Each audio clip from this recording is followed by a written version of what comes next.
Hello, Zach. Howdy, Justin. Good to see you. Good to see you. Well, what is one thing that General Motors and Tesla have in common? I was gonna say General Motors wants to be Tesla. Mary Barra wants to be Elon Musk. Okay, but Tesla already has those. No, what is it? What is it? As of today, they've both signed commitments to receive federal funding in the form of a government loan to support their EV programs. Wow. Crazy, right? So GM CEO Mary Barra and the team, they've had their sights set on Tesla for quite a while now. She doesn't hide it at all. That's basically common knowledge. Yep. And some breaking news has brought GM one step closer to achieving their dream of being more like their EV role model, Tesla.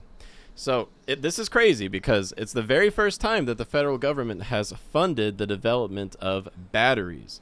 It's not for building cars, it's for building the batteries that will be powering GM's push to electrification by 2035. You've heard him say it, Zach. They're going to stop selling combustion engines by 2035, so that means either they're going out of business in just 12 years' time, or they're going to be all EV. It's a pretty quick transition. In the span of a few weeks, I've seen headlines now. You're telling me GM is now a battery company, and it was a couple weeks ago I saw GM's Ultium platform is going to be used by NASA and space. Like, either GM has the best PR team of all time, or they're actually being a tech-forward battery innovator, and I guess it sounds like they're doing that if they're getting billions of dollars from the federal government. Well, with pockets and bank accounts like theirs, I would hope they could hire the best engineers. And with $2.5 billion on the way in the form of a loan from the U.S. Department of Energy, they can hire as many engineers as they want. So this is all about GM's Ultium battery platform. I'm really excited about this platform because it charges faster than... Let's use Ford as an example, right? Sure. GM versus Ford, especially with the Silverado EV F-150 Lightning competing with each other starting next year. Yeah. I'm more excited about the Silverado EV because of the promise of the Ultium battery platform. It charges faster, it's got better range, it's more energy dense.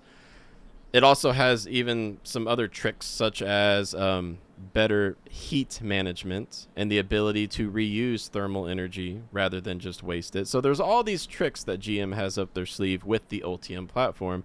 I think it's a good use of a government loan, in my opinion.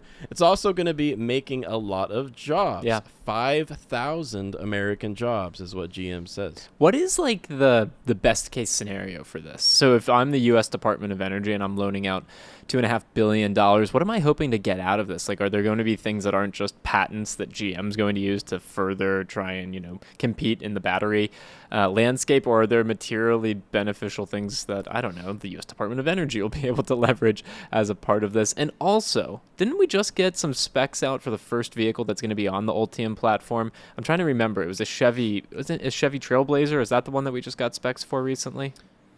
Well, surprise, surprise, Zach, because we already have a few EVs on the road that use the Ultium platform. Your favorite EV, Zach, your favorite EV, you know what it is? It's the Hummer. You're right. How could I forget about the Hummer EV and its 9,000 pound curb weight? Yes, how could I forget? And the other one that's kind of sort of making it to market in 2022 is the Cadillac Lyriq. But that aside, let's talk about how we could all benefit from the government funding GM's battery joint venture. Yeah, really. Yeah. So anytime that government funding is used for research and development in projects like this, there are clauses built into it that guarantee public benefit. Now, we don't know. The public doesn't quite know what's in this contract yet for receiving this $2.5 billion loan. But as a former scientist, and I could say maybe I still dabble in some science, I know quite well how government funding works because that's how a lot of science is funded.